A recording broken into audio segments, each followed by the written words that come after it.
For hybrid solar systems, the highest financial return comes from peak shaving, bypassing expensive grid power during time-of-use tariff windows by running the house on stored battery power.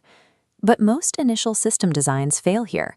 A homeowner calculates their evening energy consumption and buys a battery with that exact matching label. This chart shows exactly what happens when you match a 6 kilowatt-hour load directly to a 6 kilowatt-hour battery.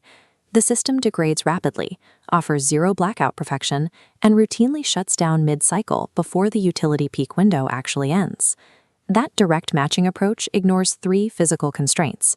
It ignores the thermodynamic losses of the inverter, the strict depth of discharge limits of battery chemistry, and the necessary energy reserves required for grid instability.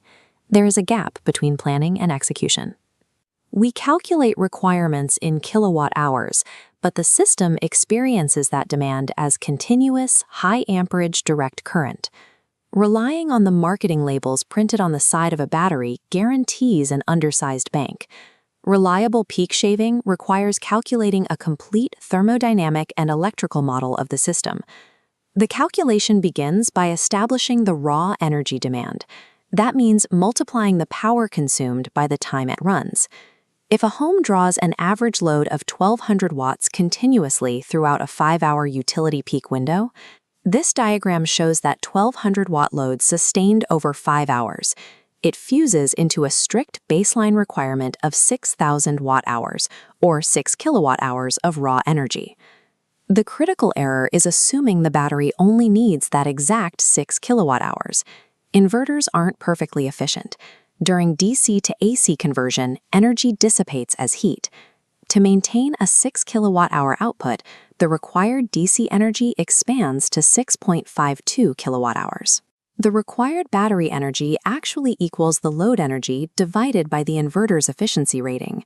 If we apply a standard 92% efficiency rating, the physical battery must output 6.52 kilowatt-hours just to satisfy the original 6 kilowatt-hour house load. Due to internal system friction, the energy drained from the storage gank must always mathematically exceed the energy consumed by the home. The second limitation is chemical. Draining 100% of a battery's total capacity on a daily basis rapidly destroys its cycle life. Here, we place that 6.52 kilowatt-hour requirement on top of a 20% dead zone. This represents the depth of discharge limit, the absolute floor for daily usable capacity before severe chemical degradation occurs.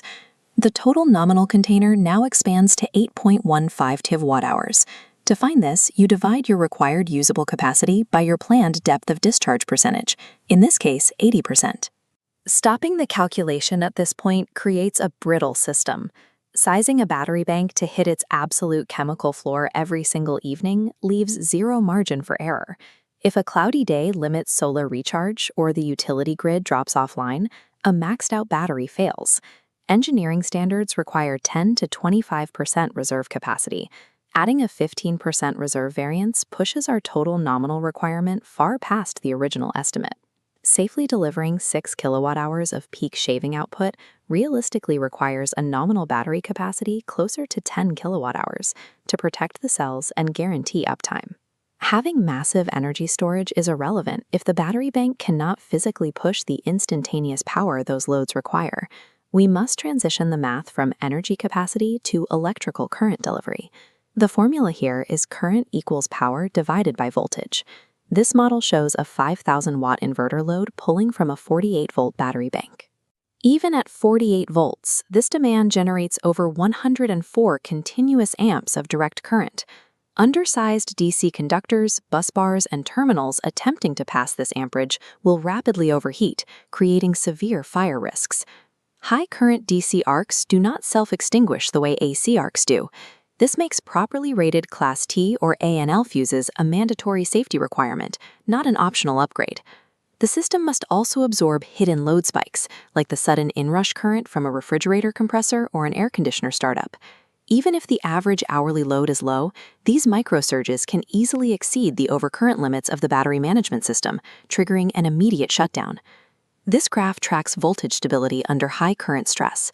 The lithium iron phosphate line remains flat and stable, while the older lead-acid curve drops sharply downward into the red zone.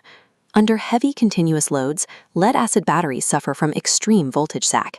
This drop frequently triggers the inverter's low-voltage disconnect long before the actual energy is depleted.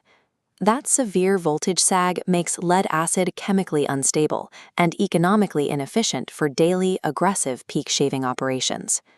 Daily peak shaving subjects the hardware to a rigorous stress test of thermal limits and electrochemical stability. The sizing model must account for the physical toll of these high current cycles. The mathematical journey begins by measuring raw time-of-use loads and ends by calculating continuous DC current draw. This blueprint visualizes the sequential constraints you must layer into the design, factoring for inverter efficiency losses, respecting the depth of discharge floor, padding the system with a reserve margin, and verifying high current safety ratings. The final requirement is external.